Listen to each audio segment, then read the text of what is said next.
నమస్తే, నేను Keshav. Welcome to prime debate. అన్ని దారులు తిరుపతి వైపే పయనిస్తున్నాయి. తిరుపతి లోక్సభ స్థానానికి సంబంధించిన ఉప ఎన్నికపై అధికార విపక్షాలు కసరత్తు చేస్తున్నాయి. ఈరోజు జగన్ సమీక్ష నిర్వహించారు. మంత్రులు, ఎమ్మెల్యేలు, ఎమ్మెల్సీలు, ముఖ్య నాయకులతో ప్రత్యేకంగా దీనిపై సమావేశమయ్యారు. ఎన్నికల్లో పార్టీ విజయానికి అనుసరించాల్సిన వ్యూహంపై వారితో చర్చించారు. విభేదాలని పక్కన పెట్టి కలిసికట్టుగా పనిచేయాలని నేతలకు సూచించారు. ఉప ఎన్నికల్లో వైసీపీ అభ్యర్థి అఖండ విజయమే లక్ష్యంగా కృషి చేయాలని ఆయన పిలుపునిచ్చారు. మరోవైపు గతంలో తెలుగుదేశం పార్టీ 2 నెలల క్రితమే తన అభ్యర్థిని ప్రకటించింది. అలానే చంద్రబాబు నాయుడు సమీక్ష నిర్వహించి పార్టీ శ్రేణులకు దిశానిర్దేశం చేశారు. వైసీపీ ఎంపీ బల్లి దుర్గాప్రసాద్ ఆకస్మిక మరణంతో తిరుపతిలో ఉప ఎన్నిక అనివార్యమైంది. వైసీపీ తరపున డాక్టర్ గురుమూర్తిని ఉప ఎన్నికల బరిలో నిలుపుతున్నట్టు జగన్ ప్రకటించారు. కేంద్ర ఎన్నికల సంఘం ఈ నెల 16వ తేదీన ఎన్నికల షెడ్యూల్ విడుదల చేసింది. దీని ప్రకారం మార్చి 23న నోటిఫికేషన్ విడుదల కానుంది. ఏప్రిల్ 17న పోలింగ్ జరగనుంది. మే 2న ఫలితం వెల్లడి కానుంది. దీంతో అధికార విపక్షాలు దీనిపై దూకుడు పెంచాయి. మరోవైపు బీజేపీ శ్రేణులు కూడా సమీక్ష సమావేశం నిర్వహించి బరిలో ఎవరిని నిలపాలి అనే అంశంపైన విస్తృతంగా కసరత్తు చేస్తున్నాయి. ఈ ఆసక్తి రాష్ట్రమంతటా కూడా రాజుకుంది. ఉప ఎన్నికల ఫలితం ఏ విధంగా ఉండబోతోంది? స్థానిక సంస్థల ఎన్నికలు, మున్సిపల్ పోరు తర్వాత అధికార విపక్షాలు, అలానే బీజేపీ లోక్సభ స్థానంలో ఒక ప్రశ్నించే గొంతుని లోక్సభకి పంపించాలి అనేటువంటి నినాదంతో ముందుకు వెళ్ళబోతున్నట్టుగా సమాచారం కనిపిస్తుంది. ఎవరిని జనం ఆదరిస్తారు, ఏ విధంగా తిరుపతి ఉప ఎన్నిక ఫలితం ప్రజల ముందుకు రాబోతుంది అనేటువంటి అంశాలను ఇవాళ ప్రైమ్ డిబేట్లో విశ్లేషిద్దాం. ఈరోజు డిబేట్లో పార్టిసిపేట్ చేస్తున్నారు ఎమ్మెల్సీ గోవింద్ రెడ్డి గారు, వైసీపీ నేత, అలానే టీడీపీ నుంచి పిల్లి మాణిక్యరావు గారు, బీజేపీ నుంచి పార్థసారథి గారు, జనసేన పార్టీ నుంచి వివేక్ బాబు గారు మనతో లైవ్లో ఉన్నారు. ముందుగా గోవింద్ రెడ్డి గారితో మాట్లాడదాం. గోవింద్ రెడ్డి గారు, ఈరోజు జగన్ గారు సమీక్ష నిర్వహించారు. లోక్సభ అభ్యర్థిని అఖండ మెజారిటీతో గెలిపించాలి, మతాలకి, ప్రాంతాలకి, పార్టీలకి అతీతంగా సంక్షేమాన్ని అమలు చేస్తున్నాం కాబట్టి మనమే గెలవాలి అనేటువంటి నినాదం ఇచ్చారు. ఏ విధంగా ఉండబోతుంది లోక్సభ ఉప ఎన్నిక తీరు కానీ, ప్రచార సరళి కానీ? లోక్సభ ఎన్నిక చాలా సులభంగా ఉంటుంది. వైఎస్ఆర్ కాంగ్రెస్ పార్టీకి నల్లేరు మీద నడకలాగా ఉంటుందని చెప్పి మేము భావిస్తున్నాం. ఎందుకంటే నిన్న జరిగినటువంటి పంచాయతీ ఎన్నికలు కానీ, నగరపాలిక సంస్థల్లో కానీ, మున్సిపల్ ఎన్నికల్లో అవన్నీ కూడా ఎలాంటి మెజారిటీ వచ్చాయో మనందరం కూడా చూసాం. కాబట్టి పార్టీ మీద కానీ, జగన్మోహన్ రెడ్డి గారికి కానీ ప్రజలకు ఒక అసంచలమైనటువంటి విశ్వాసం ఉంది. ఆయన పరిపాలన అందరినీ కూడా చేకూరుతూ ఉన్నారు. కాబట్టి తిరుపతి ఎన్నిక కూడా మేము పెద్ద మెజారిటీతో గెలుస్తామనేటువంటి ఒక నమ్మకం, భరోసా మాకుంది కేశవ్ గారు. కానీ మున్సిపల్ ఎన్నికలతో పోలిస్తే గోవింద్ రెడ్డి గారు, లోక్సభ స్థానంలో, లోక్సభ పరిధిలో జరిగేటువంటి ఎన్నిక, పైగా జాతీయ స్థాయి రాజకీయాలను కూడా ప్రభావితం చేస్తే ఆంధ్రప్రదేశ్ నుంచి ఒక ఇంపార్టెంట్ వాయిస్ వినిపించేటువంటి స్థానంగా తిరుపతిని ట్రీట్ చేస్తున్నారు. మరి వైసీపీ నేతలు దీన్ని ఏ విధంగా ప్రజల్లోకి తీసుకెళ్లాలనుకుంటున్నారు? అంటే ఇప్పుడు నిన్న జరిగిన ఎన్నికలు both rural and urban area మిళితం అన్నమాట. అంటే ఏ ఓటర్ను కూడా వదిలిపెట్టినటువంటి ఎన్నికలు జరిగినటువంటి, అది ఎన్నో రోజులు కాదు, లెస్ దాన్ ఏ మంత్ అన్నమాట. ఇక మున్సిపాలిటీ అయితే నిన్న మొన్న జరిగినటువంటి ఎన్నికలు. కాబట్టి అందరు ఓటర్స్ కూడా పాల్గొన్నటువంటి ఈ ఎన్నికలు జరిగినాయి. కాబట్టి సబ్సిక్వెంట్ గా ఇప్పుడు రేపు జరగబోతున్నాయి. కాబట్టి అంటే బీజేపీ వాళ్ళు ఎక్కువగా ఊహించుకుంటున్నారు వాళ్ళకి ఏదో ఓట్లు వస్తాయి అది ఇదని. కానీ బీజేపీ యొక్క స్థానాన్ని కూడా ఏ విధంగా ఉంది, ఎక్కడికున్నారు, వాళ్ళు జనసేన కంటే కూడా చాలా కిందగా, మరి ఇంకా తక్కువ స్థానాలు, almost all dismal performance BJP వాళ్ళది. కాబట్టి ఇక తెలుగుదేశం పార్టీ వాళ్ళు కూడా ఏ విధంగా ఎక్కడ కూడా ఇబ్బందులు ఎట్లా పడ్డారు, ఏ మున్సిపాలిటీ కూడా గెలవనటువంటి పరిస్థితిలో వాళ్ళ పార్టీ ఉంది. సో కాబట్టి ఇవన్నీ కూడా మొత్తం ఈ ఎన్నిక జరిగినటువంటి ఎన్నికలు మనం ఒక్కసారి గమనిస్తే అది పెద్ద ఎత్తున రిపీట్ కాబోతుంది అనేటువంటిది అర్థమవుతుంది కేశవ్ గారు. రైట్. మాణిక్యరావు గారు, మీరు ఏమంటారు? ఇది జీరో పాలిటిక్స్ని అమలు చేసే ప్రయత్నం చేస్తున్నారు వైసీపీ నేతలు, అంటే విపక్షాన్ని జీరో చేసేటువంటి పాలిటిక్స్. అంటే ఈ లోక్సభ స్థానంలో కూడా అదే పరిస్థితి పునరావృతం అవుతుందా, లేదా పంచాయతీ ఎన్నికలకి, మున్సిపల్ ఎన్నికలకి భిన్నమైనటువంటి వాతావరణం ఉంటుంది, ఇష్యూస్ డిఫరెంట్గా ఉంటాయి, అలానే ఎజెండా డిఫరెంట్గా ఉంటుందని చెప్పి భావించాలా?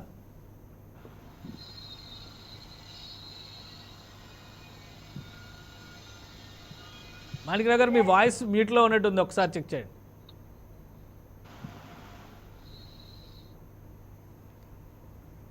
మాణిక్రావు గారు వినిపిస్తుందా?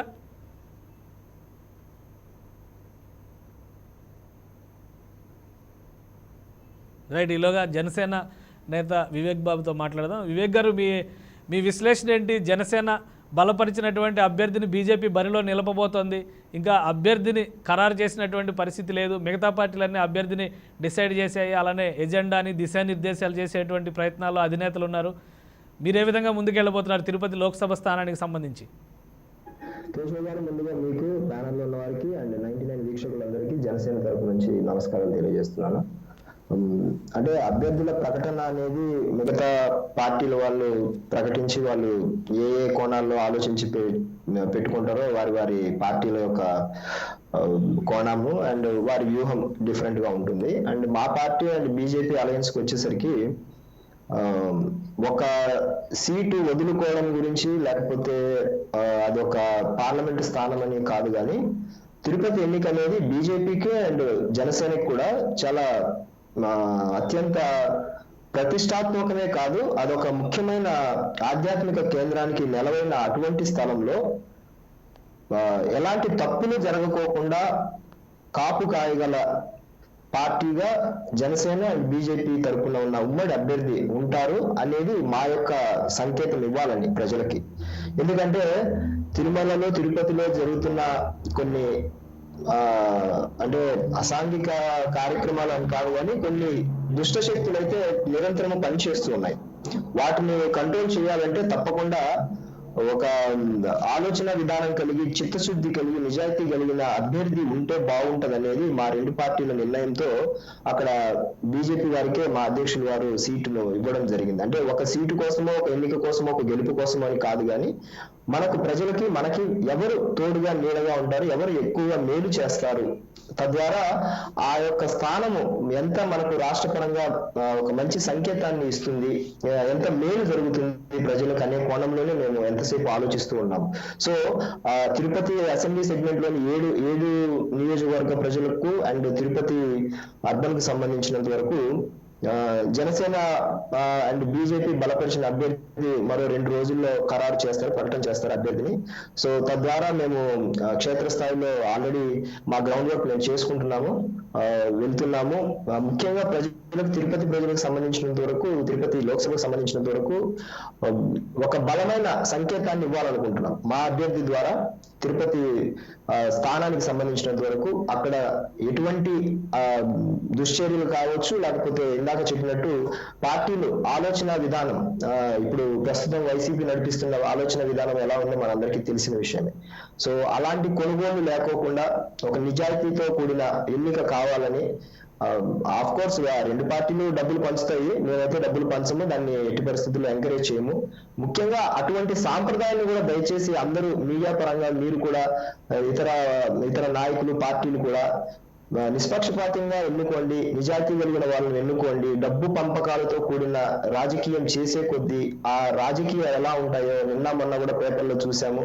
నాకు చైర్మన్ పదవి ఇస్తానని 2.5 కోట్లు తీసుకున్నారని బాహాటంగానే వచ్చి చెప్తున్నారు. పదవులు అమ్ముకోనే కొద్దీ ప్రజాస్వామ్యంలో దాని యొక్క విలువలు కావచ్చు, దాని యొక్క మూలాలు కావచ్చు, మనం ఎన్ని డిబేట్లు చేసుకున్నా నిజాయితీగా మాట్లాడుకుంటే ఆ డబ్బుతో కూడిన రాజకీయాలు ప్రజలకు ఎప్పటికీ మేలు చేయవు. ప్రజలు అమ్ముడుపోవడము, వాళ్ళు కొనుక్కోవడము, ఈ అమ్మకము కొనుగోలు తప్ప ప్రజాస్వామ్యంలో నిజంగా క్షేత్రస్థాయిలో ప్రజలకు ఏం మేలు జరుగుతున్నాయి, ఎంతవరకు ప్రజలు లబ్ధి పొందుతున్నారా అనే ఆలోచనని నిజంగా ప్రజలకు అండ్ నాయకులకు, పార్టీలు కూడా ఒకసారి ఆలోచించాలని, అలాంటి రాజకీయాలు కాకుండా నిజమైన ప్రజలకు మేలు కలిగే రాజకీయాలు చేయాలని కూడా మేము ఒక సంకేతాన్ని ఇవ్వాలనుకుంటున్నాము. తద్వారా ఆ లాభాలు, ఆ లబ్ధి ప్రజలకే దక్కుతాయని జనసేన బీజేపీ ఉమ్మడి అభ్యర్థిగా నిలబెట్టాలని మా యొక్క ప్రయత్నము, మా యొక్క ఆలోచన విధానం. సో మరో 2 రోజుల్లో మేము పార్టీ అభ్యర్థిని ప్రకటిస్తాము.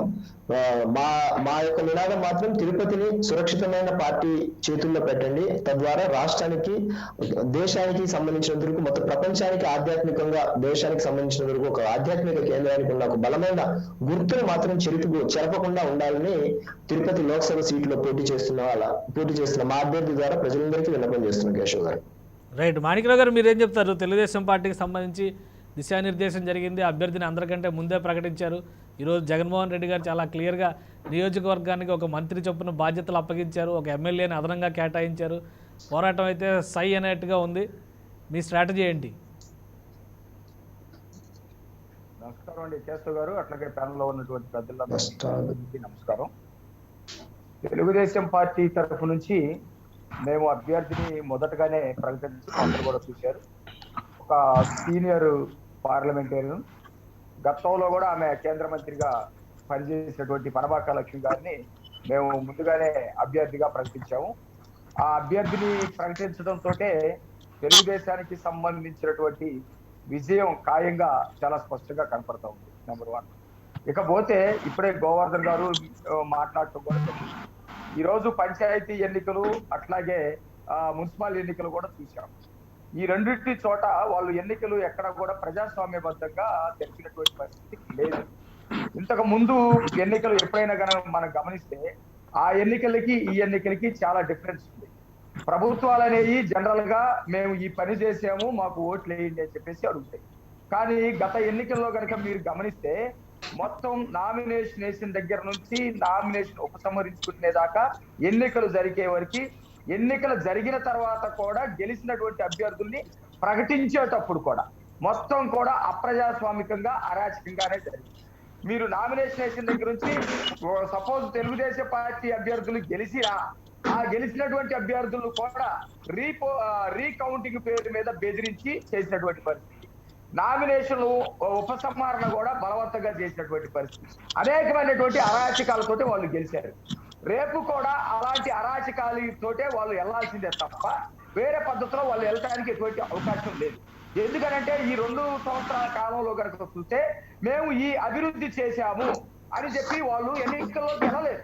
ఏం అభివృద్ధి చేశారు? తిరుపతి పార్లమెంట్ లో ఉన్నటువంటి 7 నియోజకవర్గాల్లో మేము ఈ అభివృద్ధి చేశామని వాళ్ళు చెప్పుకునేటువంటి పరిస్థితి ఉండదు. మేము చెప్పుకోవడానికి కూడా అవకాశం ఉంది. గతంలో మేము ఏమైతే అభివృద్ధి చేశామో ఆ అభివృద్ధి తప్ప ఇప్పటి వరకు అభివృద్ధి లేనటువంటి పరిస్థితి. ఇక వీళ్ళకి చాలా ఎదురు దెబ్బలు తగులుతాయి. తిరుపతిని అవమానం చేయటం కానివ్వండి, డిక్లరేషన్ లో మొండిగా వ్యవహరించి సాంప్రదాయాన్ని తొంగలో తొక్కటం కానివ్వండి, లేకపోతే ఒక సాంప్రదాయం ప్రకారం ఒక అభ్యర్థి సరిపోతే ఆ కుటుంబానికి సంబంధించినటువంటి అభ్యర్థి కేవలం దళితుడు కాబట్టి ఇవ్వకుండా ఉండటం కానివ్వండి, అనేకమైనటువంటి అంశాలు కూడా ప్రభావితం చేస్తాయి. ముఖ్యంగా వైసీపీ ఇప్పుడు ఎవరైతే మన మిత్రుడు జనసేన మిత్రుడు కూడా మాట్లాడారు, వాళ్ళకు కూడా ఎదురు దెబ్బలు తగిలేటువంటి పరిస్థితి ఉంది. ఎందుకంటే ఆ రోజు ప్రత్యేక హోదా విషయంలో మేము బ్రహ్మాండంగా 15,000 ఇస్తామని చెప్పేసి బీజేపీ మాట్లాడింది. వాళ్ళు ప్రత్యేక హోదా విషయంలో బీజేపీని కూడా విమర్శించి ముందుకెళ్ళినటువంటి పరిస్థితి ఉన్నాయి. ఇవన్నీ కూడా ప్రచారాస్త్రాలుగా రేపు మారినప్పుడు నిజాలు ప్రజలందరూ కూడా తెలుసుకొని ఎన్నికల్లో ఓటేసేటువంటి పరిస్థితి ఉంటుంది. అయితే ఇక్కడ ఒక్క విషయం ఏంటంటే పంచాయతీ ఎన్నికల్లో కానీ మున్సిపాలిటీ ఎన్నికల్లో కానీ కొంత బెదిరింపులు ఎక్కువ జరిగినాయి. ప్రజలు కూడా ఆ వాలంటీర్లకి సంబంధించినటువంటి విషయాల్లో కానీ ఒకటి మాణిక్రావు గారు పంచాయతీ ఎన్నికల నిర్వహణకి అలానే లోక్సభ స్థానం పరిధిలో జరిగేటువంటి ఎన్నికల నిర్వహణకి చాలా తేడా ఉంటుంది. కేంద్ర ఎన్నికల సంఘం నేరుగా పర్యవేక్షిస్తుంది కాబట్టి అప్పుడు జరిగినంత ఆషామాషిగా జరిగితే ఊరుకునేటువంటి అవకాశాలు ఉండవు.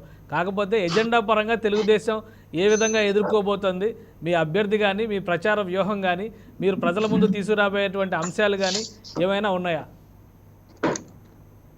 నేను ఇప్పుడు పార్టీ పరంగా మేము చేసిన అభివృద్ధి తప్ప ఈ 21 నెలల్లో వైసీపీ చేసినటువంటి ఏది కూడా అభివృద్ధి లేదు. అదొకటి మాకు బాగా కలిసి వచ్చేటువంటి విషయం. ఆ విషయాలు మేము బాగా తీసుకెళ్తాం. అభ్యర్థులు కూడా మీరు కనుక చూసుకుంటే గతంలో వైసీపీ పార్టీ పెట్టినటువంటి అభ్యర్థులు కానీ ఇప్పుడు ఎంపీలుగా ఉన్నటువంటి అభ్యర్థులు కానీ ఎలాంటి అభ్యర్థులు పెడుతుందో కూడా చూస్తా ఉన్నాం. జగన్మోహన్ రెడ్డి వ్యక్తిగతమైనటువంటి అవసరాలు తీర్చేటువంటి వ్యక్తులు, రేపొద్దున వాళ్ళు ఎంపీలుగా గెలిచిన తర్వాత కూడా వాళ్ళ వ్యక్తిగతమైనటువంటి అవసరాలు తీర్చేటువంటి వాళ్ళు మాత్రమే అవుతారు తప్ప వాళ్ళు రాష్ట్ర ప్రయోజనాలు కానీ లేకపోతే తిరుపతికి సంబంధించినటువంటి ప్రయోజనాలు కానీ చూపించే పరిస్థితి ఎక్కడా కూడా ఉండదు. ఇప్పుడు రాష్ట్రంలో జరుగుతున్నటువంటి అరాచకాలన్నీ కూడా మేము ఎన్నికల ప్రచారాస్త్రంగా ముందుకు తీసుకెళ్తాం, వాస్తవాలు ప్రజల ముందు చెబుతాం. అయితే మీరు అన్నమాట ప్రకారం కేంద్ర ఎన్నికల కమిషన్ ఆధ్వర్యంలో జరిగినప్పటికీ కూడా ఈ రాష్ట్రంలో ఎన్నికలు నిర్వహించడానికి రాష్ట్ర ప్రభుత్వం అరాచకాన్ని అడ్డుగా పెట్టుకుంది. దాన్ని మాత్రం ప్రజలందరూ ఎదుర్కోవాలని మాత్రం మేము పిలుపునిస్తాం. రైట్ బీజేపీ నేత పార్థసారథి గారు మనతో లైవ్లో జాయిన్ అయ్యారు. పార్థసారథి గారు, బీజేపీకి సంబంధించినంతవరకు అభ్యర్థి పైన కసరత్తు ఎంతవరకు వచ్చింది? మిగతా పార్టీలు మీకంటే కొంత ముందుగా కనిపిస్తున్నాయి. మరి బీజేపీ జనసేన అభ్యర్థి బరిలో నిలబడాలి, ఈ పార్టీకి పేరు కూడా ప్రకటిస్తారని చెప్పి అందరూ అనుకున్నారు. ఎంత టైం తీసుకుంటారు ఇంకా?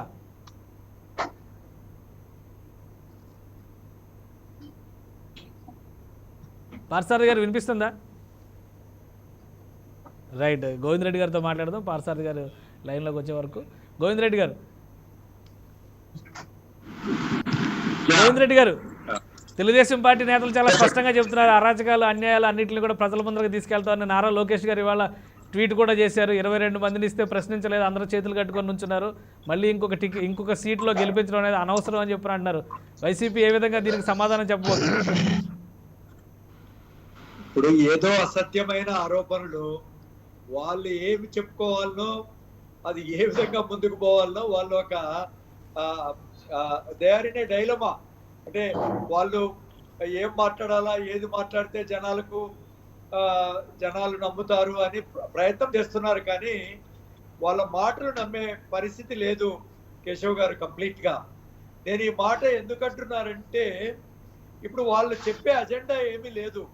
ఇదో మేము పోయిన 5 సంవత్సరాల్లో ఇదో ఈ పనులు చేసినాము అనేటువంటిది కానీ, లేకంటే ఈ విధంగా ఈ ప్రాంతాల్లో ఈ అభివృద్ధి చేసినాము, లేకంటే ఈ ప్రజలకు ఈ సంక్షేమ కార్యక్రమాలు అందించి పేద ప్రజలకు ఈ విధంగా 5 ఏళ్లలో ఆదుకున్నాము అని చెప్పే విషయంలో ప్రజలు పూర్తిగా నమ్మే పరిస్థితి లేరు. అప్పుడే ప్రజలు నమ్మలేదు. 2019లో ఎలాంటి రిజల్ట్ వచ్చిందో మనం చూసినాం. అంతేకాకుండా 2 సంవత్సరాల తర్వాత కూడా మరి జగన్మోహన్ రెడ్డి గారు ఏదైతే ప్రామిస్ చేసినారో అవన్నీ కూడా ఒక్కటొక్కటిగా అనేక సంక్షేమ కార్యక్రమాలు విషయంలో ఏ విధంగా ఆయన అందరికి కూడా జనరంజకంగా పరిపాలించినారో అదంతా ఇట్ ఈస్ క్వైట్ ఎవిడెంట్. అంటే కొంతమంది అక్యూజ్ చేస్తారు, అయ్యా మీరు ఏం చేశారు ఈ 2 సంవత్సరాల్లో అభివృద్ధి కార్యక్రమాలు అనేది కూడా కొంతమంది అపోజిషన్ వాళ్ళు కేశవ్ గారు మాట్లాడతారు.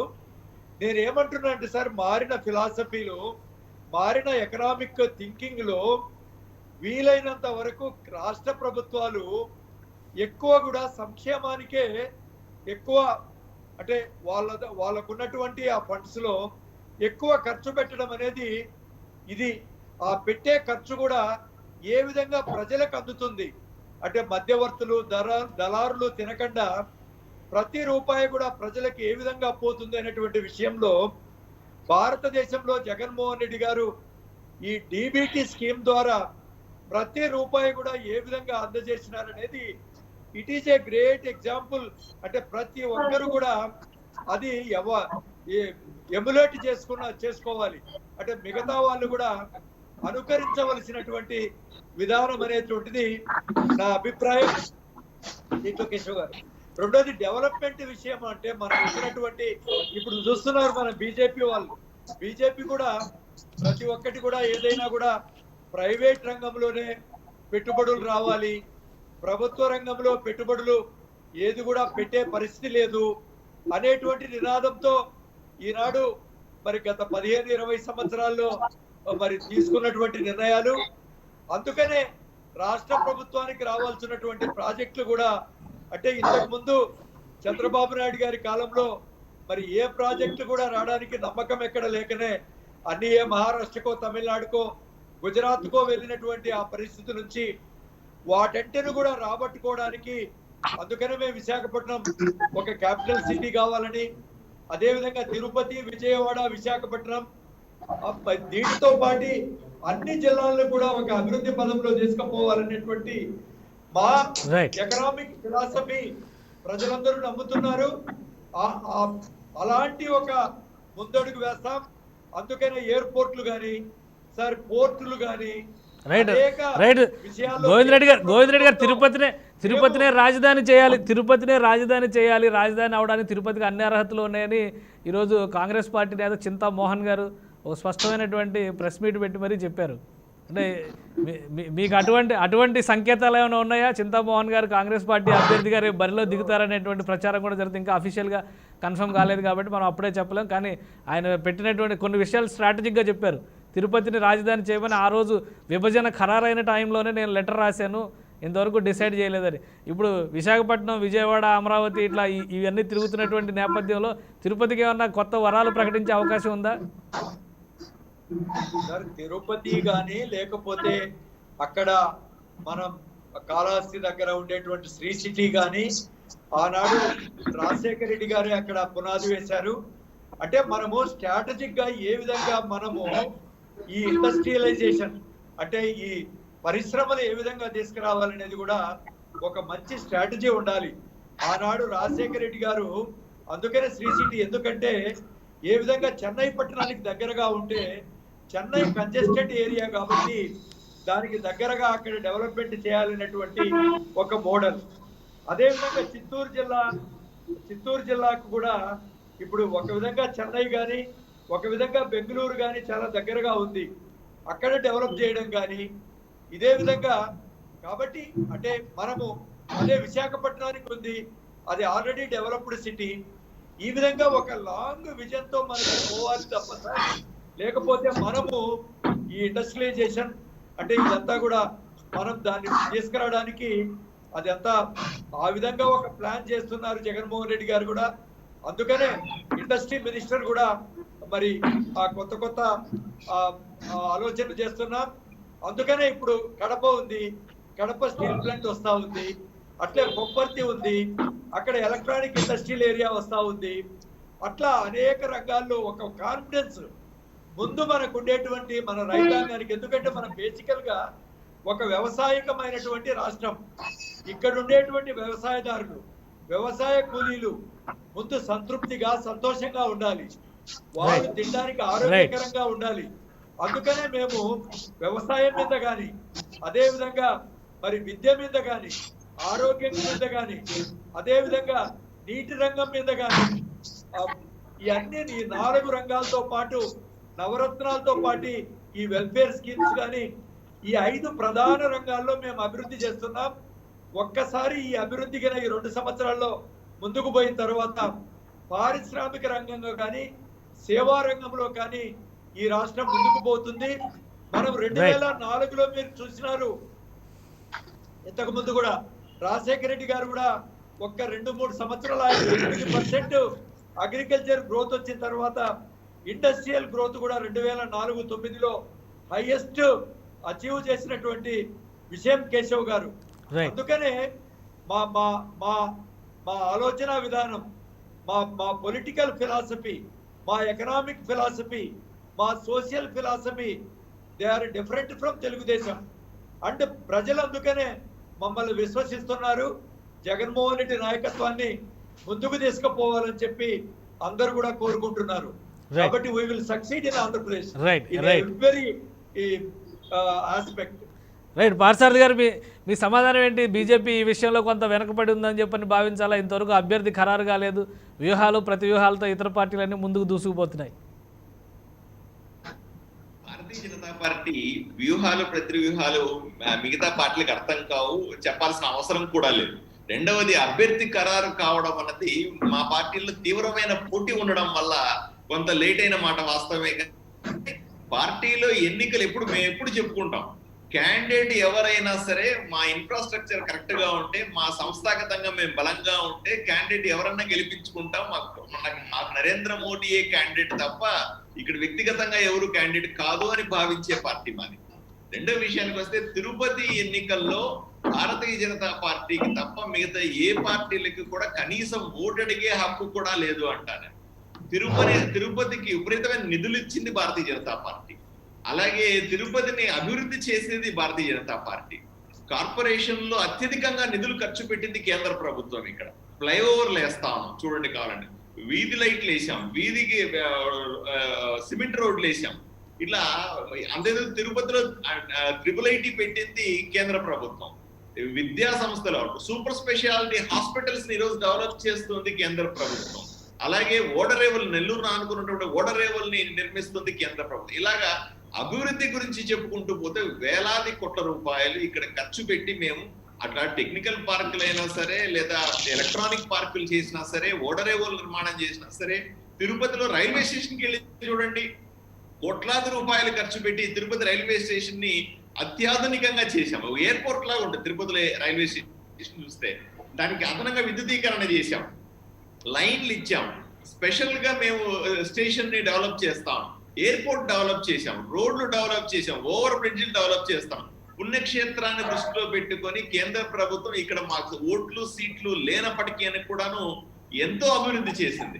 ఇంతగా అభివృద్ధి చేసిన భారతీయ జనతా పార్టీకి ఓటు అడిగే హక్కు ఉంది అంట. మిగతా అంతెందుకు వైఎస్ఆర్సీపీ గురించి చెప్తున్నారు. వైఎస్ఆర్సీపీ గెలిస్తే మేము ఇది చేస్తాం అది చేస్తాం అని 22 మంది ఎంపీలు గెలిచారు. ఏం చేశారు చెప్పండి? ఇప్పుడు ఇంకో ప్రజలందరూ కలిపి ఆయన చెప్పినట్టుగానే సంక్షేమ పథకము ఇంకోటి అని చెప్పి మళ్ళీ జగన్మోహన్ రెడ్డి ఓటేస్తే ఈ ఇంకొక ఎంపీ వాళ్ళ దగ్గర ఉంటాడు. వైఎస్ఆర్సీపీకి మరొక ఎంపీ అదనంగా ఉండడం వల్ల ఏమన్నా రాష్ట్రానికి మంచి జరుగుతుందా? తిరుపతికి ఏమైనా మంచి జరుగుతుందా? ఈ ఎంపీలు పోయి అక్కడ పోయి ఏమైనా మాట్లాడతారా? ఏమైనా నిధులు సాధించుకుంటారా? వీళ్ళ వల్ల ఒక్క పైసా ఉపయోగం ఏమన్నా తిరుపతి పార్లమెంటుకు ఉంటుందా? అదే ఆలోచన చేయండి. నేను ఓటర్లకు మీ ద్వారా విజ్ఞప్తి చేస్తా ఉన్నా. అయ్యా ఒకసారి ఆలోచన చేయండి. తిరుపతిలో భారతీయ జనతా పార్టీకి ఓటేస్తే ఇక్కడ ఒక మొదటి ఆంధ్రప్రదేశ్ నుంచి మొదటి ఎంపీ తయారవుతాడు. ఏమో మొదటి ఎంపీ తయారవడం వల్ల కేంద్రంలో మంత్రి పదవి వచ్చినా ఆశ్చర్యపోనక్కర్లా. తిరుపతిలో గెలిచేటువంటి బీజేపీ అభ్యర్థి మంత్రి అయినాడు అనుకోండి, ఈ ప్రాంత అభివృద్ధి ఎలా జరుగుతుంది, ఈ ప్రాంతాన్ని ఎలా మేము డెవలప్ చేసుకుంటాం, ఇక్కడ ఉన్నటువంటి కార్పొరేషన్ ఇక్కడ ఉన్న 7 నియోజకవర్గాలని కూడా, అంటే 4 నియోజకవర్గాలు చిత్తూరులో ఉన్నాయి, 3 నెల్లూరు జిల్లాలో ఉన్నాయి, వీటిలన్నింటినీ కూడా అభివృద్ధి చేసుకుని ఒక మోడల్ పార్లమెంట్ గా తయారు చేసే అవకాశం ఉంటుంది. ఏదైతే నరేంద్ర మోదీ గారు పోటీ చేసిన తర్వాత కాశీ మోడల్ పార్లమెంట్ గా తయారు చేసామో, ఎంతో అభివృద్ధి చేసుకున్నాము. అలాగే ప్రపంచమంతా కూడా తిరుపతి వైపున చూసే సందర్భంలో ఇక్కడ ఒక తిరుపతి ఉంది, ఒక శ్రీకాళహస్తి ఉంది, 2 ప్రసిద్ధ పుణ్యక్షేత్రాలు. ఈ హైందవాన్ని కాపాడే బాధ్యత కూడా మా మీద ఎంతో కొంత ఉంది. సో ఓటర్లు తెలివిగా ఆలోచన చేస్తారు. ఓటర్లు డెఫినెట్ గా భారతీయ జనతా పార్టీ వైపున ఓటేస్తారన్న బలమైన నమ్మకం మాకుంది. ఇప్పటికే 350 మంది విస్తారకుల రూపంలో 350 మంది వాలంటీర్లు తిరుపతి పార్లమెంట్ అంతా కూడా ఈ రోజే మీటింగ్ చేసి మేమంతా అందరినీ కూడా వాళ్ళ మండలాలకు పంపించాం. మండలాల్లో భారతీయ జనతా పార్టీ నరేంద్ర మోదీ చేసిన అభివృద్ధిని ప్రతి ఓటర్కి వివరించే ప్రయత్నం చేస్తాం. 100% ఇక్కడ జనసేన బలపరిచినటువంటి భారతీయ జనతా పార్టీ అభ్యర్థి 100% గెలుస్తాడు. దీంతో దుబ్బాక ద్వారా ఎలాగా తెలంగాణలో చరిత్ర సృష్టించి ఈ రోజు అధికారంకి వస్తుంది అన్న నమ్మకాన్ని ప్రజలకు కలిగించామో, అలాగే తిరుపతి పార్లమెంట్ లో గెలిచి మేము ఆంధ్రప్రదేశ్ లో భారతీయ జనతా పార్టీ జనసేన కూటమికి భవిష్యత్తును పార్సారథి గారు, మీ ఎన్నికల ప్రచార వ్యూహంలో జనసేన భాగస్వామ్యం ఏంటి? దాని మీద ఏమైనా క్లారిటీ ఉందా? 100% ఉంది. జనసేన బలపరిచినటువంటి భారతీయ జనతా పార్టీ ఇక్కడ పోటీ చేస్తుంది. ఇద్దరము కలిసి బలమైన శక్తి. ఇక్కడ అటు జనసేనకు మంచి క్యాడర్ ఉంది, మంచి పట్టున్న ప్రాంతం, అలాగే భారతీయ జనతా పార్టీకి ఇంత ముందు కూడా 2 సార్లు ఎంపీ చేసిన ఘనత మాకుంది. ఇవన్నీ దృష్టిలో పెట్టుకొని ఎట్టి పరిస్థితుల్లో అయినా సరే, ఏ విధంగా అయినా సరే ప్రజల అభిమానంతో ప్రజలకు విశ్వాసం కలిగిస్తూ అన్ని వర్గాలను దగ్గరకు తీసుకుని తిరుపతి పార్లమెంట్ కు 100% జనసేన భారతీయ జనతా పార్టీ కలిసి డెఫినెట్ గా కైవసం చేసుకుని ఇక్కడి నుంచి గోల్ కొడతామంటే దాంట్లో ఏం అనుమానం లేదు, ఎవరికి ఏం కనిపించడం లేదు. రైట్.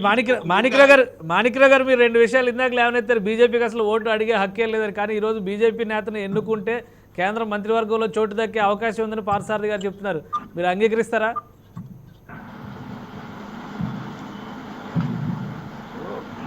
పార్థసారథి గారు చెప్పినటువంటి అభివృద్ధి నిజమే. అక్కడ తిరుపతి ఆ ప్రాంతంలో జరిగిన మాట నిజమే. అయితే అదంతా కూడా తెలుగుదేశం పార్టీ రాష్ట్రంలో అధికారంలో ఉన్నప్పుడు అక్కడ నుంచి పట్టుబట్టి అనేకమైనటువంటివి అభివృద్ధి సంక్షేమ కార్యక్రమాలు చేసినటువంటి మాట వారు ఒప్పుకోవాలి. అది వాళ్ళ బాధ్యత. వాళ్ళు బాధ్యతతోటి వాళ్ళంతటా వాళ్ళు చేయలేదు. వాళ్ళంతటా వాళ్ళు కనుక చేసేటట్టయితే ఈ రోజు కేంద్రం నిధులతో చేశారా లేదా? కేంద్రం ఇచ్చిన నిధులతో చేశారా లేదా? కేంద్ర నిధులు అని అంటే రాష్ట్రానికి సంబంధించినటువంటి భాగస్వామ్యంతో నిధులు ఉంటాయి. రాష్ట్రానికి సంబంధించినటువంటి పన్నులు కట్టడం వల్ల కేంద్రంలో కూడా రాష్ట్రానికి సంబంధించినటువంటి రావాల్సిన వాటాలు ఉంటాయి. ఆ వాటాలు రప్పించడంలో తెలుగుదేశం పార్టీ సఫలమైంది. తెలుగుదేశం ప్రభుత్వం అధికారంలో ఉన్నప్పుడు, తెలుగుదేశం అధికారంలో ఉన్నప్పుడు మాత్రమే ఈ అభివృద్ధి అంతా కూడా సాధ్యమైంది. మరి ఈ 21 నెలల్లో వైసీపీ మేము అభివృద్ధి చేశామని చెప్పమనండి. అదే కేంద్ర ప్రభుత్వం దగ్గర నుంచి మేము తీసుకొచ్చామని వైసీపీ చెప్పానండి. ఇప్పటి వరకు ఒకప్పుడు ఉపన్యాసం చెప్పాడు మా వైసీపీ నాయకులు. మీరు ఏం అభివృద్ధి చేశారయ్యా అంటే వైసీపీకి సంబంధించినటువంటి విషయం చెప్పట్లా. మాకు ఒక ఫార్మేట్ ఉంది, మాకు ఒక ఇది ఉందని ఏదో చెప్పుకొచ్చారు. ఈ రోజు మీకు ఆ రోజు ఎంపీలకు సంబంధించినటువంటి విషయంలో చాలా క్లియర్ గా ప్రత్యేక హోదా తీసుకురావాలంటే 25 మంది ఎంపీలు మాకు ఇవ్వండి. ఇదే కదా ఆ రోజు నినాదం. ఈ 22 మంది ఎంపీలు మీరు ఏ రోజైనా పార్లమెంట్ లో ప్రత్యేక హోదా కోసం కానీ, రాష్ట్రానికి రావాల్సినటువంటి నిధుల గురించి కానీ, అవకాశాల గురించి కానీ ఈ వైసీపీ ఎంపీలు మాట్లాడారా? అది చెప్పాలండి. ఇంకొక ఎంపీని ఇస్తారు. తెలుగుదేశం పార్టీ ఎందుకు ఓటు వేయాలన్న విషయాన్ని చెప్పండి. వీటవన్నీ పక్కన పెట్టి తెలుగుదేశం పార్టీకి ఓటు ఉందా, ఎందుకు ఓటు వేయాలన్న విషయం సుడిగా చెప్పండి. మేము చెబుతున్నాం, మేము చేసిన అభివృద్ధి కానీ, మేము వెచ్చించిన నిధులు కానీ, మేము చేస్తున్నటువంటి విద్యా సంస్థలు కానీ, సూపర్ స్పెషాలిటీ హాస్పిటల్స్ కానీ, లేదా మేము ఇక్కడ హైందవ ధర్మాన్ని కాపాడుతామని మేము ఇన్ని విషయాలు లేదు. అందువల్ల మాకు ఓటు ఏంటి అని చెప్తున్నాం. మాకు ఇక్కడ ఎంపీ గెలిస్తే అక్కడ కేంద్ర మంత్రి వచ్చి కేంద్ర మంత్రి చేసుకుంటాం, కేంద్ర మంత్రి అయితే ఈ ప్రాంతాన్ని అభివృద్ధి చేసుకుంటామని చెప్తాం. తెలుగుదేశం ఎందుకు ఓటు వేయాలని చెప్పండి మీరు సుడిగా. తిరుపతిలోనే కాదు, ఆంధ్రప్రదేశ్ లో జరిగినటువంటి అభివృద్ధి మొత్తానికి కేంద్ర నిధులు అది మీ బీజేపీ జేబులో సొత్తు కాదు. ఈ రాష్ట్రానికి రావాల్సినటువంటి వాటా, ఈ రాష్ట్రానికి రావాల్సిన హక్కులు అవి మేము తీసుకొచ్చి తెలుగుదేశం పార్టీకి ఓటు ఎందుకు వేయాలని చెప్పు. సర్వనాశనమైన పార్టీ, రాష్ట్రాన్ని సర్వనాశనం చేసిన పార్టీ ఎందుకు ఓటేయాలి చెప్పండి సీరియస్ గా. తెలుగుదేశానికి తిరుపతి ప్రజలు ఎందుకు ఓటేయాలి? సుడిగా సమాధానం చెప్పండి. ఒక మాట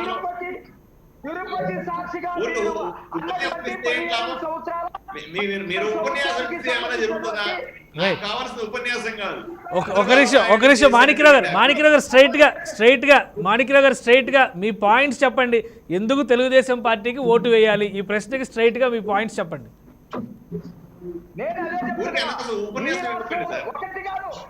ఒకటి కాదు రోడ్లు వేసింది కానీ, లేకపోతే తిరుపతి డెవలప్ చేసింది కానీ, అనేకమైనటువంటి సంక్షేమ కార్యక్రమాలు చేసింది కానీ, అభివృద్ధి కార్యక్రమాలు చేసింది కానీ మేము మీకెందుకు వచ్చేయాలని నేను సమాధానం చెప్పండి. సపరేట్ చర్చ పెట్టండి కేసీఆర్ గారు. ఇప్పుడు తెలుగుదేశం పార్టీ చేసిందా, కేంద్ర ప్రభుత్వం చేసిందా అన్న విషయం మీద తిరుపతిలో పార్లమెంట్ లో జరిగిన అభివృద్ధి అంతా కూడా కేంద్ర నిధులతో జరుగుతున్నాయా లేదా? ఆ మాత్రం అవగాహన ఉందా లేదా? పెద్దలకు చెప్పండి. ఒక నిమిషం వివేక్ గారు మీరు చెప్పండి. కేశవ్ గారు, యాక్చువల్గా గోవింద్ రెడ్డి గారు మిగతా వైసీపీ నాయకులతో పోలిస్తే గోవింద్ రెడ్డి గారు కొన్ని విషయాలు ఉన్నట్టుగా ఒప్పుకుంటారు. ఆయన ఏమి భేషజాలకు పోరు. ఆ విషయంలో గోవింద్ రెడ్డి గారిని నేను మనస్ఫూర్తిగా అభినందిస్తూ ఉంటాను. చాలా వరకు నవరత్నాల గురించి ఇందాక చెప్పారు గోవింద్ రెడ్డి గారు.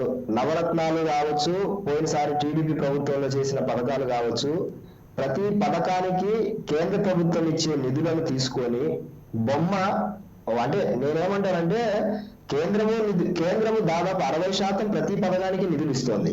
కానీ కేవలం వీళ్ళు రాజన్న రాజ్యము, చంద్రన్న రాజ్యం, జగనన్న రాజ్యం అనే పేరుతో వీళ్ళు బొమ్మలు వేసుకుంటూ కనీసం చివరన కానీ కేంద్ర ప్రభుత్వానికి సంబంధించిన ఒక ప్రధానమంత్రి స్థాయి వ్యక్తులు, లేకపోతే ప్రధానమంత్రి క్యాడర్ తో ఉన్న సంబంధిత మంత్రివర్గానికి సంబంధించిన ఫొటోస్ కానీ ఒకటి కూడా వేయరు. ఆ విషయాన్ని కన్వీనియంట్ గా మర్చిపోతారు. అది ఏ ప్రభుత్వం ఉన్నా సరే గౌరవం అనేది తప్పకుండా ఇచ్చి తీరాలి. వీళ్ళు జేబుల్లో నుంచి ఇస్తున్నట్టు, లేకపోతే వీళ్ళ ఆస్తులన్నీ ఇస్తున్నట్టు ప్రతిసారి ఈ బిల్డప్లు అయితే బాగోలేదు. రెండో పాయింట్ ఏంటంటే, తిరుపతికి సంబంధించినంత వరకు తిరుపతి అర్బన్ కు మాత్రమే, తిరుపతి టౌన్ వరకు మాత్రమే అభివృద్ధి చెందింది. తిరుపతి మిగతా 6 నియోజకవర్గాలు, తిరుపతి ఒక నియోజకవర్గం, మిగతా 6 నియోజకవర్గాల్లో 4 నియోజకవర్గాలు వచ్చేసి నెల్లూరులో, 3 వచ్చేసి మన చిత్తూరులో ఉంటాయి, అదే ఇంక్లూడింగ్ చిత్తూరు. అందులో మన సూళ్ళూరుపేట, వెంకటగిరి అండ్ గూడూరు, సర్వేపల్లి, నెల్లూరు, కాళహస్తి, సత్యవేడు, తిరుపతి, చిత్తూరు జిల్లాకు సంబంధించినది. ఒక్క తిరుపతి తప్ప మిగతా 6 నియోజకవర్గాలు అభివృద్ధికి అత్యంత దూరంగా ఉన్నాయి. ఇప్పటికీ కూడా మీరు ఆ 6 నియోజకవర్గాలు చూడండి, దాదాపు స్వాతంత్రం వచ్చి ఇన్నాళ్ళైంది కదా, అక్కడ కనీస మౌలిక సదుపాయాలు ఉండవు.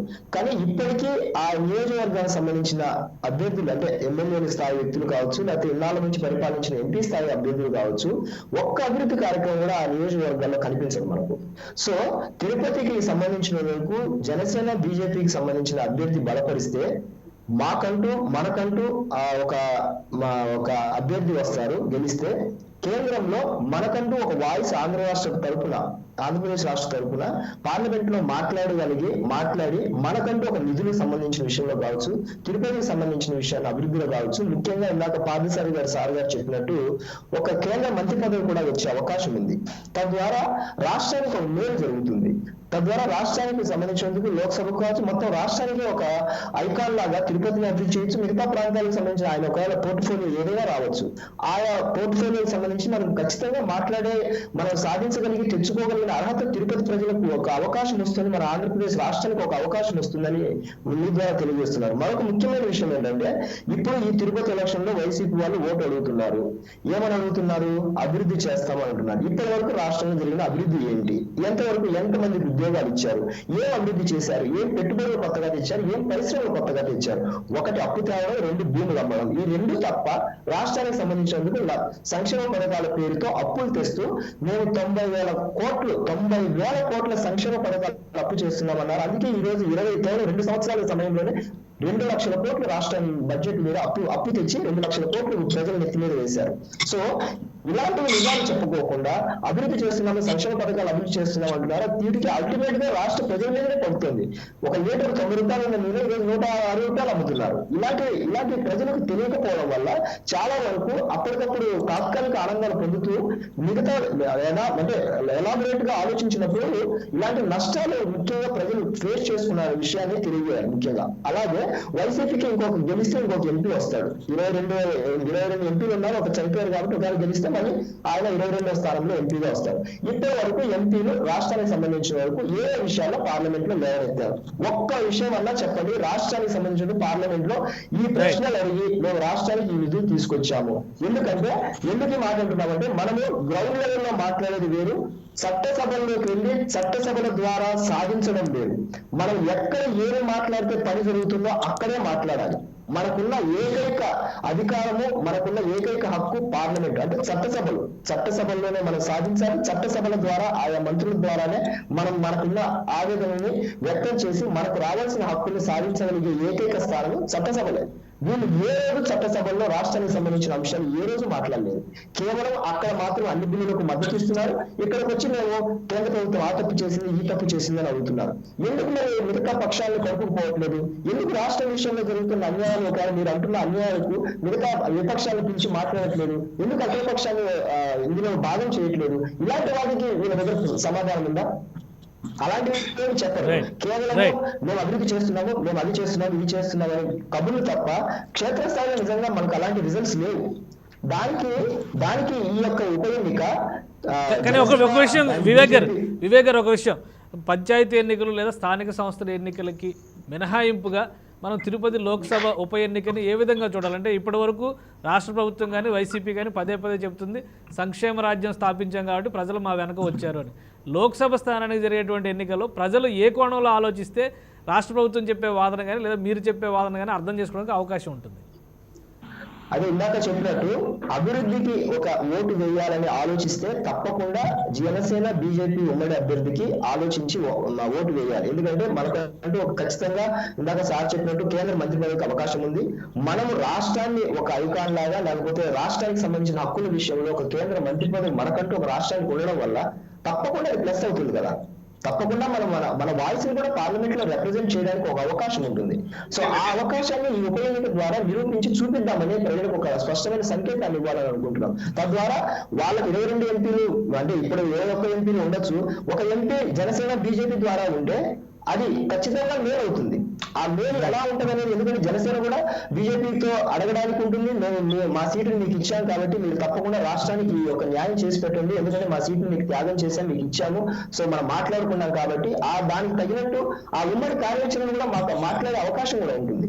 సో అందుకు ప్రజలకు మేము ఏం చేసినా రాష్ట్ర ప్రజల క్షేమం కోసం, ఆ యొక్క ప్రాంతాల అభివృద్ధి కోసము, సీటు కోసం, ఓటు కోసం చూసుకోము కాబట్టి ఆ ఆలోచనతోనే మేము మా సీట్ను బీజేపీ వారికి అడిగిన వెంటనే ఆ యొక్క సమాలోచన చేసుకుని మా అధ్యక్షులు గారు, వారాధ్యక్షులు గారు కలిసి నిర్ణయించడం జరిగింది. ఆ యొక్క అంటే ఆ ఆలోచనని ప్రజలకు మేము తెలియజెప్పి రాష్ట్ర అభివృద్ధికి, ముఖ్యంగా తిరుపతిలో వెనకబడిన మిగతా 6 ప్రాంతాల అభివృద్ధికి ఈ యొక్క అవకాశాన్ని సద్వినియోగం చేసుకుంటే మనము తిరుపతిని, దాని చుట్టుపక్కల 7 నియోజకవర్గం తద్వారా గెలిస్తే తప్పకుండా కేంద్ర మంత్రి పదవి అనేది మనకు అవకాశం ఉంటుంది. తద్వారా రాష్ట్రానికి సంబంధించి ఖచ్చితంగా మేలు జరుగుతుంది. ఆ సంకేతాన్ని రేపు మేము ప్రజల దగ్గరికి తీసుకెళ్ళబోతున్నాం.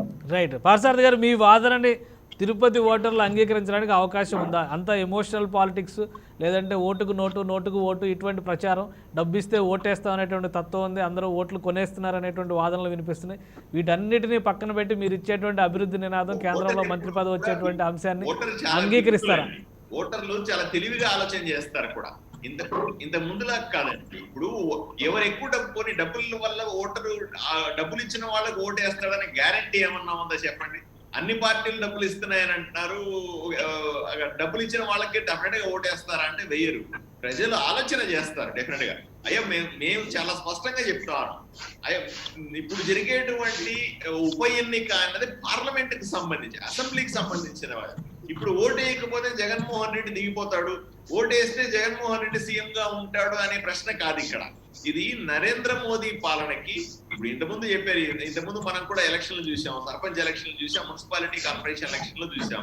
కొంతమంది ఆయన విశ్లేషణ ఏంటంటే జగన్మోహన్ రెడ్డి గారి సంక్షేమ పాలన దృష్టిలో పెట్టుకుని జగన్మోహన్ రెడ్డి గారికి మద్దతుగా ఈ ఓట్లు వేశారని కొంతమంది విశ్లేషించారు. నిజం కాకపోయినప్పటికీ కూడా, వాళ్ళు మ్యానిపులేట్ చేసినప్పటికీ కూడా ఆ గెలుపుని అట్లా చెప్పుకుంటారు. కానీ ఇప్పుడు జరిగేటువంటి పార్లమెంటు ఉప ఎన్నిక అన్నది నరేంద్ర మోదీ గారి ప్రభుత్వానికి సంబంధించిన పరిపాలనకు కానీ, నరేంద్ర మోదీ గారు చేసినటువంటి ఇన్ని రోజుల అవినీతి రహిత పాలనకు కానీ, వీటికన్నింటికీ ఒక అర్థం పట్టేలాగా ఉంటది. ఇక్కడ మనం వేసే ఓటు ఏ రకంగానూ అసెంబ్లీకి కానీ, జగన్మోహన్ రెడ్డి గారికి కానీ, లేకపోతే ఒక ఎమ్మెల్యే గెలిపించడానికి కాదు. ఎంపీ గెలిపిస్తే ఢిల్లీలో ఉంటాడు, ఢిల్లీలో తిరుపతి గొంతు వినిపించడానికి అవకాశం దొరుకుతుంది. 100% చెప్తున్నాను చూడండి, కార్యకర్తగా నాకున్న నమ్మకం అది. డెఫినెట్ గా ఇక్కడ గెలిస్తే ఈ ఎంపీ మాత్రం మినిస్టర్ అయిపోతాడు. దాంట్లో ఏమైనా ఒకసారి మినిస్టర్ అయితే ఆలోచన చేయండి, ఎంత నిధులు తీసుకొని వచ్చి ఎంతగా ఈ తిరుపతిని అభివృద్ధి చేసుకోవచ్చు ఆలోచన చేయండి. ఎంతో పుణ్యక్షేత్రం తిరుపతి, మరొక పుణ్యక్షేత్రం ఇదే పార్లమెంట్ లో ఉన్నటువంటి శ్రీకాళహస్తి. ఇవన్నీ కూడా అభివృద్ధి జరగాలంటే తప్పనిసరిగా ప్రతి ఒక్కరూ కూడా భారతీయ జనతా పార్టీ, జనసేన కూటమికి చెందిన అభ్యర్థికి 100% ఓటేయాలని మేము కోరుకుంటున్నాం. అలాగే ఓటర్లు కూడా ఆలోచన చేస్తాం. మేము వెళ్ళినప్పుడు చాలా మందిని ఎంక్వైరీ చేస్తాం కదా, చాలా మంది చెప్తారు కూడా, ఏమంటే సంక్షేమ, ఇప్పుడు జగన్మోహన్ రెడ్డి ఓటేయలేదు అనుకోండి, సంక్షేమ పథకాలు అయిపోయే అవకాశం లేదు కదా. ఇవే రాష్ట్రానికి సంబంధించిన వ్యవహారం కూడా కాదు. జగన్మోహన్ రెడ్డి పెద్ద ఫీల్ అయ్యేది కూడా లేదు. ఒక ఎంపీ పోతే ఫీల్ అయ్యేది ఏముంది? ఆల్రెడీ 21 మంది ఎంపీలు ఉన్నారు ఆయన దగ్గర. ఒక ఎంపీ ఉంటే ఏం, పోతే ఏమి? దీన్ని గట్టిగా సీరియస్ తీసుకోవాల్సిన అవసరం కూడా లేదు ఆయన. డెఫినెట్ గా అతనికి వైఎస్ఆర్సీపీ పార్టీ నేతలు కూడా ఆలోచన చేసుకోవాలి, తెలుగుదేశం పార్టీ నాయకులు కూడా కొద్దిగా ఆలోచన చేసుకోవాలి. అయ్యా, తెలుగుదేశం పార్టీ నాయకుడిని ఎన్నుకోవడం ద్వారా, లేదా వైఎస్ఆర్సీపీకి సంబంధించి ఇంకో ఎంపీ చేసుకోవడం ద్వారా రాష్ట్రానికి ఏం ఉరుగుతుంది? ఒక్క పైసా ఉపయోగం లేదు, ఆ పార్టీలకు ఉపయోగం లేదు, ప్రజలకు ఉపయోగం లేదు. ఆ ఎంపీ వృధా ఎంపీగా తయారవుతాడు. దానికి బదులు భారతీయ జనతా పార్టీని అన్ని పార్టీలు కలిపి సపోర్ట్ చేస్తే, అటు తెలుగుదేశం పార్టీ నాయకులు గాని, వైఎస్ఆర్సీపీ పార్టీ నాయకులు గాని, ఒక్కరైనా బీజేపీకి సంబంధించినటువంటి ఎంపీ ఉన్నాడు అని అనిపిస్తే అతని ద్వారా అతన్ని చూపెట్టి ఎన్నో నిధులు తీసుకొచ్చే అవకాశం ఉంది, ఎంతో అభివృద్ధి తీసుకొచ్చే అవకాశం ఉంది. ఈ ప్రాంతాన్ని ఈ ప్రాంతానికి మాత్రమే కాదు, రాష్ట్రం అంతా కూడా నిధులతో అభివృద్ధి చేసుకునే ఒక అవకాశాన్ని ఏర్పడుతుంది. ఒక పాజిటివ్ ట్రెండ్ వచ్చినట్టు. గోవింద్ రెడ్డి గారు తెలుగుదేశం నాయకుడు విజ్ఞప్తి చేస్తారు. గోవింద్ రెడ్డి గారు, మీ ఇద్దరికి, తెలుగుదేశం పార్టీ నాయకులకి, వైసీపీ నాయకులకు కూడా ఒక ఏకగ్రీవ ప్రతిపాదనని బీజేపీ నాయకులు చేస్తున్నారు. తిరుపతి లోక్సభ స్థానాన్ని కనుక ఏకగ్రీవంగా బీజేపీకి అప్పగిస్తే ఫలితాలు ఏ విధంగా ఉంటాయి ఆయన విశ్లేషిస్తున్నారు. అంగీకరించవచ్చా ఇది? కేశవ్ గారు ఒక్కసారి రిపీట్ చేయండి మీ మాటలు తిరుపతి లోక్సభ స్థానాన్ని ఏకగ్రీవం చేసుకునే ప్రతిపాదనను బీజేపీ నేత చేస్తున్నారు. వైసీపీ కానీ టీడీపీ కానీ ఒక సీటు గెలవడం వల్ల ప్రయోజనం లేదు. అది బీజేపీ గెలిస్తే కేంద్రంలో మంత్రి పదవి వస్తుంది, తిరుపతిలో అద్భుతమైనటువంటి అభివృద్ధి సాధించేటువంటి అవకాశం ఉంటుంది అంటున్నారు. అంగీకరిస్తారా? బీజేపీ వాళ్ళు ఆ విధంగా ధర్మంగా అడగడమో దానంగా అడిగితే రాజకీయ పార్టీలు ఐ డోంట్ థింక్ అది కరెక్ట్. అంటే బీజేపీ వాళ్ళ మీద ప్రజలకు ఒక నమ్మకం కలిగించి అది ప్రజల యొక్క విశ్వాసం చొరగొనాలి. ఎందుకు బీజేపీ వాళ్ళు ఎక్కడ ఫెయిల్ అవుతున్నారు నా దృష్టిలో అంటే, ఇప్పుడు వారు అంటున్నారు రాష్ట్ర ప్రభుత్వాలు ఏం చేస్తున్నాయి, జగన్మోహన్ రెడ్డి గారి ప్రభుత్వం చాలా వరకు సంక్షేమానికే ఖర్చు పెడతా ఉంది, అభివృద్ధికి ఏది ఖర్చు పెట్టడం లేదు కదా అని. నేను ఏమంటానంటే సార్, ఇప్పుడు ఈ రాష్ట్ర ప్రభుత్వము తను చేయాల్సినటువంటి పని ఎంత చిత్తశుద్ధిగా చేస్తుందా అనేటువంటి విషయం. ఇట్ ఈస్ ట్రూ, మాకున్నటువంటి కన్స్ట్రైంట్స్ లో మేము ఈ సంక్షేమానికి పెద్ద ఎత్తున పేద ప్రజలకు చేస్తున్నటువంటి మేలు, దీంట్లో మీరు ఒక్కసారి గమనిస్తే సమాధానం చెప్పండి సార్. ఇప్పుడు 21 మంది ఎంపీలు ఉన్నారు, ఒక ఎంపీ ఎక్స్ట్రా వస్తే మీరు ఏం సాధిస్తారు చెప్పండి కేంద్రంలో? ఇప్పుడు దాకా ఏం చేస్తారు? ఈ విధంగా మన ట్యాక్సులు గాని ఒక్క నిమిషం ఎందుకు పెరుగుతున్నాయి? ఇప్పుడు ఈనాడు మనం తెలంగాణతో పోటీ చేస్తే జిఎస్టీ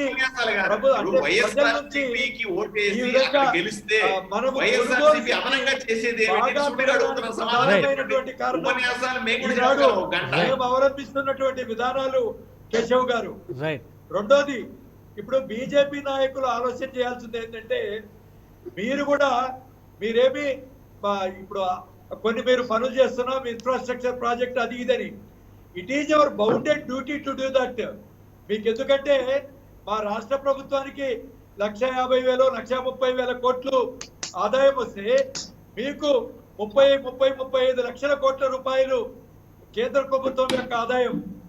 మీరు ఏ విధంగా ఖర్చు పెడుతున్నారు, ఏ విధంగా ఇన్ఫ్రాస్ట్రక్చర్ డెవలప్ చేస్తున్నారు, ఆంధ్ర రాష్ట్రానికి ఏ విధంగా మేలు చేస్తున్నారు అనేది మన బీజేపీ ఓటేయడం వల్ల వైఎస్ఆర్సీపీ ఎంపీ ఒకరు ఎక్స్ట్రా గెలవడం వల్ల రాష్ట్రానికి ఏమైనా మంచి జరుగుతుందా అని చెప్పండి. దానివల్ల ఏంటి ఉపయోగం? ఆయన వాళ్ళ ఎంపీ అయితే ఏం 21 మంది ఏం చేయలేకపోతున్నారు, 22 మనిషి వచ్చి ఏం చేస్తాడు? ఏం డిఫరెన్స్ వస్తుంది? సమర్థవంతంగా చేయాలి, కేంద్రం చేయాల్సింది కేంద్రం సమర్థవంతంగా చేయాలి. అదే విధంగా ప్రైవేట్ సెక్టర్ లో కూడా మనం పెట్టుబడులు తీసుకురావడానికి ఒక మంచి అట్మాస్ఫియర్ కలగజేయాలి. అది కేంద్ర రాష్ట్ర ప్రభుత్వాలు చేయాలి. రాష్ట్ర ప్రభుత్వం చేస్తామంది, కేంద్ర ప్రభుత్వం కూడా మంచిగా చేస్తే పర్వాలేదు. కానీ మీరు చూడండి, రాష్ట్ర ప్రభుత్వాల మీద ఆరోపణలు చేయడం మాని, అర్థమైందా? మీకు ఎందుకు ఓటు వేయాలో చెప్పండి. మీరు ఉపన్యాసాలు ఎందుకు ఓటు వేయాలో చెప్పండి. మాకు ఎందుకు ఓటు వేయాలో మేము చెప్పాము. మా ఎంపీ గెలిస్తే ఇది జరుగుతుంది అంటున్నాము. మీకు ఆల్రెడీ 22 మంది ఎంపీలు ఉన్నారు, మీరు ఏమీ చేయట్లేదు. ఎక్స్ట్రాగా ఇస్తే ఏం చేస్తారో చెప్పండి. నేను మాట్లాడిన తర్వాత ఆయన మాట్లాడండి. రైట్. పార్సారథి ఒక నిమిషం, గోవిందరెడ్డి గారు ఒక నిమిషం. పార్సారథి గారిది ఒకటే ఒక ప్రశ్న, మీకు ఓటేస్తే మీరు ఏం చేస్తారో చెప్పండి స్పష్టంగా అన్నారు. దీనికి సమాధానం చెప్పండి. 21 మంది ఎంపీలు ఉన్నారు ఆల్రెడీ, ఇప్పుడు ఏం చేయలేకపోతున్నారు. ఒక ఎక్స్ట్రా యాడ్ అయితే ఏమొస్తుంది అంటాను. 3 ఎలక్షన్లు చెప్పారు కదా సార్ జనాలు, అయ్యా మీరు బాగా మాకంతా సంక్షేమం ఇస్తున్నారు, మేము ప్రతి ఒక్కరం కూడా బ్రతకడానికి, రైతులు గాని, రైతు కూలీలు గాని, బీద జనాలు గాని, ఎవ్రీబడి ఈజ్ హ్యాపీ. మేము వాళ్ళ హ్యాపీనెస్ పెంచడానికి ఇన్ని పథకాలు చేస్తా ఉంటే, అందుకని ఓట్లు వేస్తా ఉంటే ఇంకా ఏం చెప్పాలి?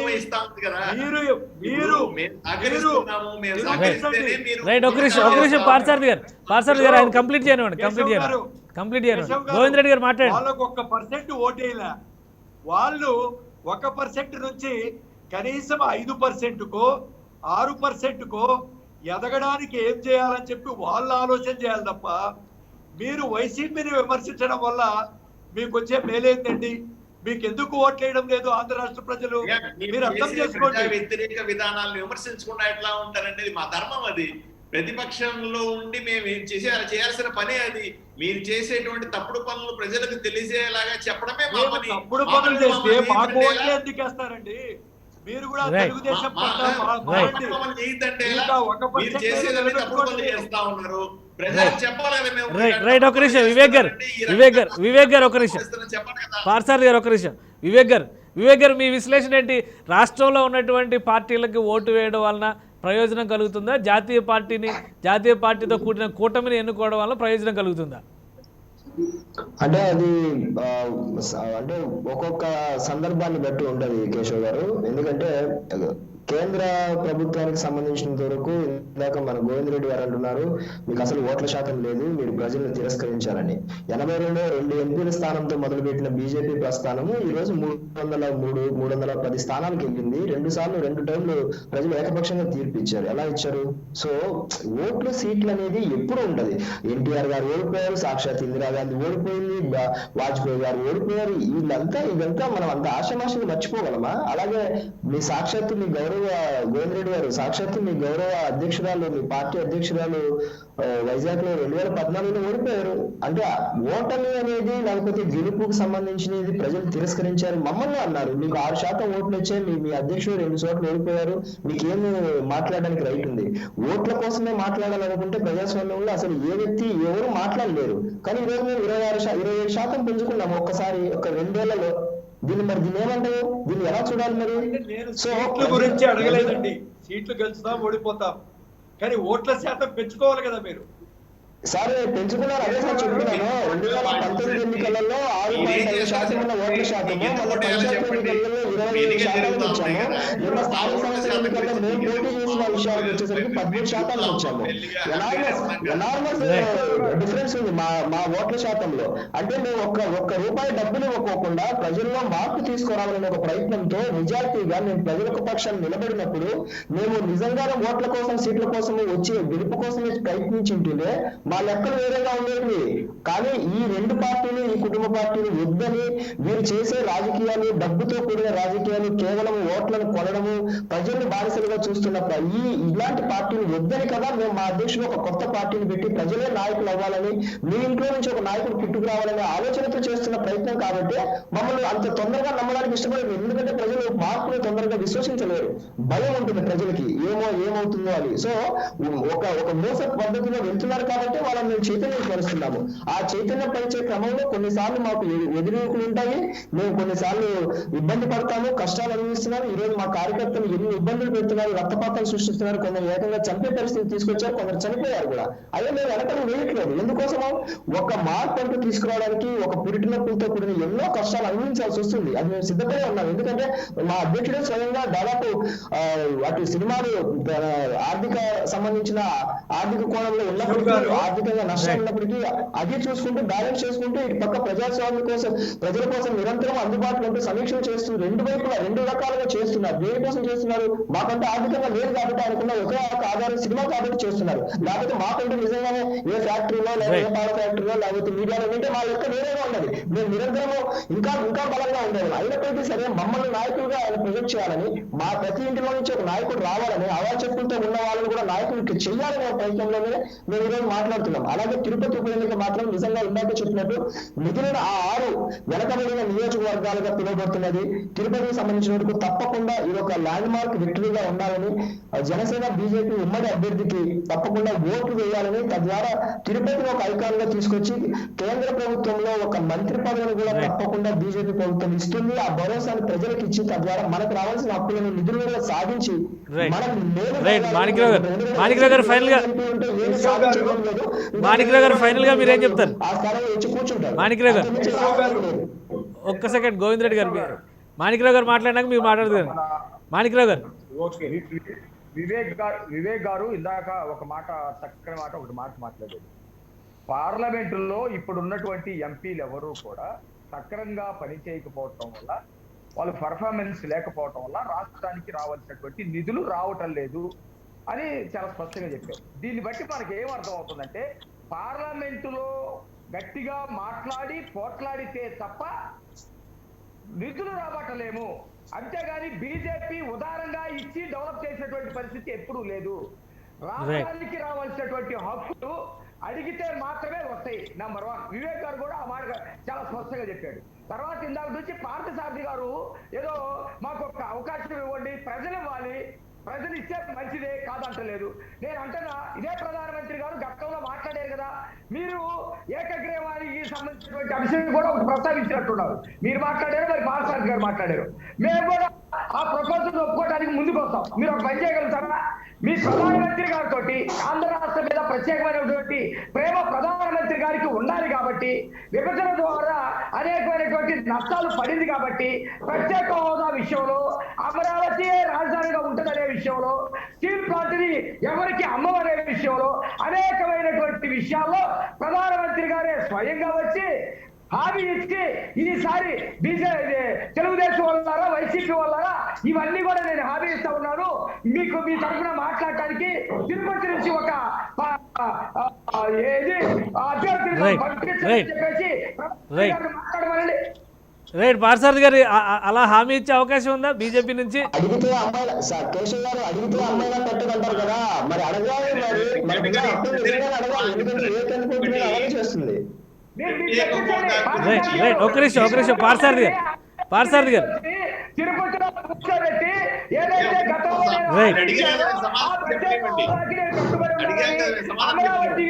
రైట్. ఒక నిమిషం మాణిక్రావు గారు పార్థసారథి గారు మాట్లాడతారు. మాణిక్యాలరావు గారు చెప్పేది బాగుంది. ఒకటి, మీరు ప్రత్యేక హోదా గురించి ప్రస్తావిస్తే మాకు ప్రత్యేక హోదా వద్దు, ప్యాకేజ్ కావాలా అడిగింది వీళ్ళ నాయకుడు కాదు, చంద్రబాబు నాయుడు కాదా? యూటర్న్ తీసుకొని ప్రజల్ని మోసం చేసింది ఆయన కాదా? పోనీ 22 మందిని ఇస్తే ప్రత్యేక హోదా కోసం పెద్దగా గొడవ చేస్తామని చెప్పి జగన్మోహన్ రెడ్డి గారు ఓట్లు వేసుకొని ఈ రోజు 28 మంది ఎంపీలు ఉంటే దాని గురించి కనీసం నోరెత్తకుండా ఒక నిమిషం మాణిక్రావు గారు కంప్లీట్ చేద్దాం. ఒక నిమిషం గోవింద్ రెడ్డి గారు మీ ఫైనల్ రిమార్క్స్ ఏంటి? అంటే సార్ నా వ్యూ ఏంటంటే, బీజేపీ వాళ్ళు అంటే దేశంలో మాకు 303 సీట్లు ఉన్నాయని చెప్పినా కూడా ఆంధ్ర రాష్ట్రంలో కూడా వాళ్ళకి ఆ ఫుట్ హోల్డ్ కావాలి అంటే వాళ్ళు కొన్ని ఆంధ్ర రాష్ట్ర ప్రజలకు కూడా కొన్ని మేలు చేయాలి. ఒకటి స్పెషల్ కేటగిరీ స్టేటస్ అనేది కానీ, ఎందుకంటే రాష్ట్రం విభజన జరిగిన తర్వాత మీరు అది చేస్తామో ఇస్తామని చెప్పినారు. రెండోది ఇన్ఫ్రాస్ట్రక్చర్ ప్రాజెక్టులు కూడా మీరు ఏమైనా ఆంధ్ర రాష్ట్ర ప్రజలకు మీరు కేంద్రం నుంచి చేయగలిగేటువంటి కొంచెం కాన్ఫిడెన్స్ ఉంటే మీకు 1% నుంచి ఇంకా 2-3%, 4% ఓటు శాతం పెరుగుతుంది అనేది ఒకటి. సార్ మాకు ఓట్లు ఎందుకు వేశారు, ఎందుకు వేస్తున్నారు ప్రజలు అంటే కేశవ్ గారు, ముఖ్యంగా జగన్మోహన్ రెడ్డి గారు పరిపాలన విధానంతో పాటు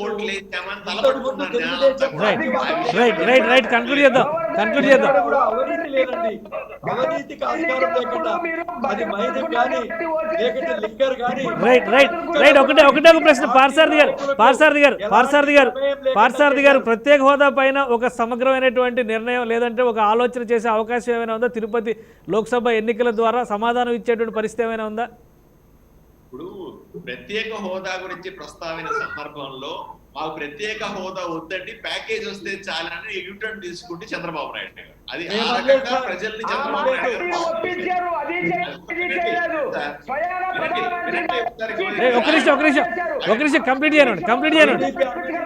రెండో విషయానికి వస్తే, నాకు ఓటేస్తే జగన్మోహన్ రెడ్డి గారు చెప్పారు, నాకు ఓటేస్తే 25 మందిని గెలిపిస్తే అక్కడ పోయి పెద్ద గొడవ చేసి నేను రాష్ట్రానికి ప్రత్యేక హోదా తీసుకొస్తానని చెప్పి ఈయన ప్రగల్భాలను కలిపి ఆయన ఓట్లు వేయించుకున్నాడు.